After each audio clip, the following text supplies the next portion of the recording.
Bienvenue pour ce numéro de rentrée. Avec l'équipe des Si vous me disiez toute la vérité, il y a 11 ans disparaissait Nelson Mandela, un des dirigeants historiques de la lutte contre le système politique de ségrégation raciale en Afrique du Sud.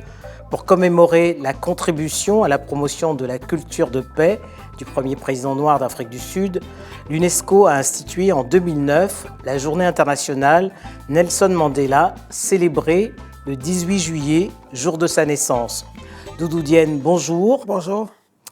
11 ans après sa disparition, l'héritage intellectuel et spirituel légué par Nelson Mandela est-il toujours d'actualité, car aucune ferveur ne marque cette journée du 18 juillet, alors que partout dans le monde, les soubresauts interrogent. Oui, je crois, mais je pense que c'est conforme aussi à l'héritage de Mandela, c'est-à-dire que Mandela a travaillé en profondeur et dans le temps long. Et le fait fondamental que beaucoup de gens ignorent ou ne perçoivent pas, c'est que Mandela est rentré à Robben Island, on l'a emprisonné comme prisonnier politique. Et il en est sorti comme leader spirituel. Parce qu'il y a un mystère Mandela qui interroge le pouvoir. Comment se fait-il que quelqu'un qui a passé 27 ans a cassé des cailloux dans la chaleur, matin, midi et soir. Le jour de sa sortie, moi j'étais à New York, je me rappelle, je travaillais là-bas. Il est sorti avec un sourire absolument radieux. lumineux. J'ai pleuré moi un peu parce que seulement ça m'a bouleversé. Et donc il y a un mystère Mandela. Et ce mystère concerne le pouvoir et son exercice et sa finalité. Et pour quelles raisons les valeurs qu'incarnait Mandela, la paix, la résilience, la diversité, mais également l'altérité et l'engagement politique, comme vous le rappeliez, interrogent-elles la classe politique aujourd'hui? Elle l'interroge en profondeur parce que ce que Mandela a compris et ce qu'il a pratiqué dans sa vie à Robben Island et après quand il est sorti, c'est qu'il y a trois forces profondes qui structurent le pouvoir, toute forme de pouvoir. Il y a Dieu, il y a le peuple et il y a l'histoire. Dieu, c'est que les hommes de pouvoir doivent se rendre compte qu'ils sont mortels. Et clairement, Mandela a nourri cela, l'a vécu, l'a senti. Le peuple, c'est qu'il est certain que Mandela, pendant tous ces 27 ans, ce qu'il a fait vivre et maintenir en vie, c'est la conscience de son peuple, de son service, et de mettre fin à la souffrance de l'apartheid. Et l'histoire, c'est les leçons qu'il va laisser et qui vont être inscrites. Et donc ces trois forces profondes-là sont oubliées par la plupart des hommes de pouvoir. Mais en profondeur, ce qui est important dans le Mandela, c'est qu'il est d'Afrique du Sud, dans le système d'apartheid. Mais son essence, sa marque est profondément universelle. Le monde entier sait ce que Mandela représente. Et donc, c'est un message en profondeur qui est en train de s'exprimer et qui se trouve dans beaucoup de pays. Agir pour un monde meilleur en n'oubliant jamais l'importance de la dignité humaine, de la solidarité et de l'éducation, c'était le credo de Mandela. Il est loin d'être la boussole de la classe politique. Est-ce que cela vous inquiète? Ça ne m'inquiète pas, mais parce que le politique est une voie de passage vers le spirituel, vers la culture et vers la réflexion. C'est lorsque l'homme politique intègre, assume et traduit ce que moi je considère comme fondamental, ce qu'on appelle la culture. Il y a trois dimensions dans la culture. Il y a l'esthétique, il y a l'éthique et il y a le spirituel. L'esthétique, c'est ce qu'on voit, ce qui est extérieur, ce qu'on peut toucher. C'est ça qui marque la culture occidentale et qui fait qu'elle dépérit d'une certaine manière. Parce que le système néolibéral a littéralement mis l'accent sur l'esthétique, les formes. Or, en profondeur, ces formes, il y a l'éthique, c'est-à-dire les valeurs qui fondent ces formes. C'est ce qui fait que quand on visite un masque Dogon au musée de l'homme, on ne montre que le masque, mais on ne montre pas les valeurs spirituelles qui sont dessus. Et enfin, le troisième niveau, c'est le spirituel. Et donc, là, il y a un cheminement, un parcours. Et c'est sûr que c'est le temps long de Mandela qui lui a permis de franchir ces 3 étapes. Et je pense, j'ai confiance, que beaucoup de leaders, pas seulement africains, dans le monde entier, ont assumé ce message. Et c'est pour ça que Mandela a travaillé en profondeur. Mais ils l'ont certainement assumé, comme vous dites, mais l'ont-ils incarné? L'incarne-t-il Je pense qu'il y en a beaucoup qui l'ont incarné, parce qu'il y a une nouvelle génération de leaders qui est en train de surgir dans la douleur souvent, dans la violence. Et il l'incarne d'une manière extrêmement profonde. Il l'incarne d'abord par le fait qu'il faut voir que ce qui est la première chose qui a été remise en question dans tout le système long de domination coloniale, esclavagiste et autres, c'est de penser la domination. Et il y a de nombreux leaders, de plus en plus de leaders, de jeunes leaders, qui littéralement se sont engagés dans la déconstruction intellectuelle de ce qui a été construit comme légitimation de la domination. Et de plus en plus, des leaders sur le plan politique l'incarnent, d'une manière quelquefois désordonnée ce qu'il est.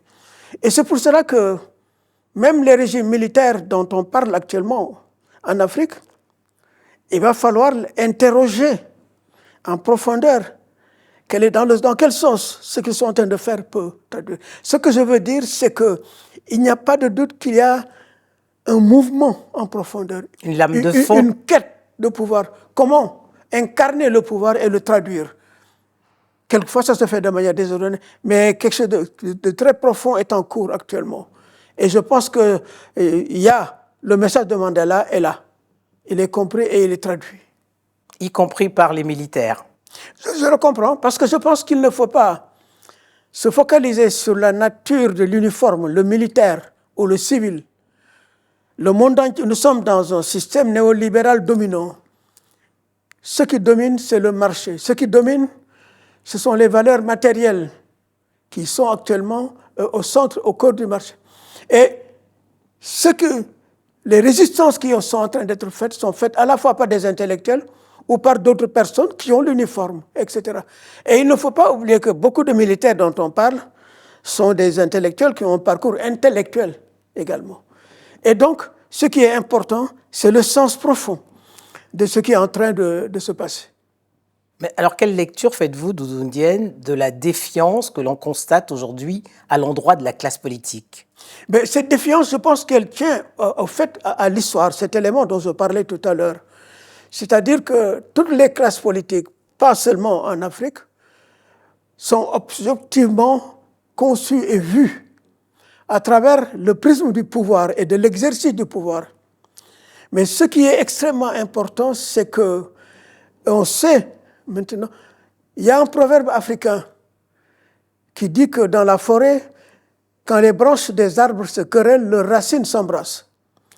Et ce qui est en train de se passer, c'est qu'il y a une nouvelle génération de pouvoir qui savent que les branches qui se querellent, on ne les détruit pas seulement par le pouvoir politique ou le verbe politique, et qu'il faut aller aux racines qui s'embrassent. Ce qui veut dire que ce qui est en train d'émerger, c'est la quête des valeurs, le sens du pouvoir, de l'exercice du pouvoir.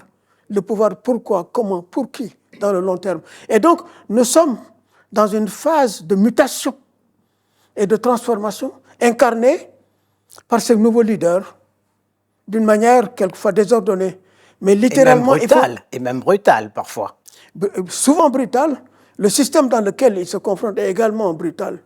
Et il faut quand même se rappeler que ces militaires ont affaire dans des systèmes de violence politique, comme on le voit au Mali, au Burkina et ailleurs. Au Niger? Au Niger. Des centaines de personnes tuées comme ça, du jour au lendemain. Mais donc, nous sommes dans une phase de transformation. Mais selon vous, la démocratie est-elle malade? Et comment faut-il la restaurer? Mais je pense que la démocratie ne peut pas être malade. La démocratie est une valeur, est une construction permanente. Ce n'est pas une autoroute tranquille. Mais les violences que la démocratie rencontre, la perversion dont elle est faite par la récupération matérielle des pouvoirs dominants, notamment le néolibéralisme, la récupération qu'elle peut être faite par l'idéologie, etc., raciale ou autre, tout cela fait que cette valeur est testée. Et donc, nous sommes dans une phase où la démocratie, au-delà du verbe et des définitions, elle rentre littéralement dans la complexité. Et par exemple, c'est le fait fondamental, en Europe par exemple, le courant dominant, c'est la multiculturalisation des sociétés occidentales, c'est-à-dire le pluralisme, la diversité. Et ce pluralisme et cette diversité testent le point fondamental qui est au cœur des forces politiques qui sont à la quête du pouvoir, à l'entrée du pouvoir dans la plupart des pays, c'est-à-dire la question identitaire. La question identitaire, c'est elle qui nourrit le discours et la pratique politique actuelle. Et donc, ce qui est en train de le défi fondamental que les leaders ont, c'est comment comprendre que nous sommes dans une mutation, les vieilles identités nationales, le vieux costume des identités nationales se fissure. Et donc, nous sommes dans une phase d'accouchement.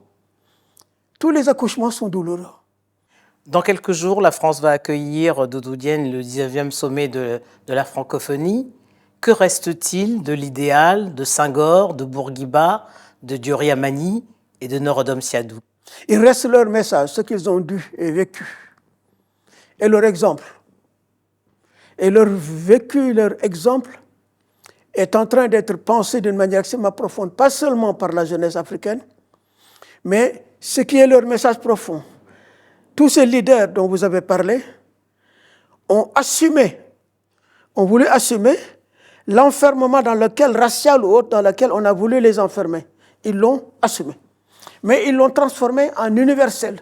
Ce qui veut dire que le message de Senghor, de Césaire, de Damas et des autres, de Mandela, pratiqué sur le continent africain, à partir du continent africain, en Europe, est en train d'être absolument universel. Et donc, ces leaders travaillent en profondeur et dans le temps long. Le temps de l'Afrique est un temps long et en profondeur. Et donc, nous sommes dans cette phase de mutation. Et la jeunesse le comprend. Elle l'exprime par l'art, par le discours politique, par la violence. Une certaine violence aussi. Mais elle fait bouger les sociétés. Elle fait bouger les lignes. Absolument. Merci Doudou Diène.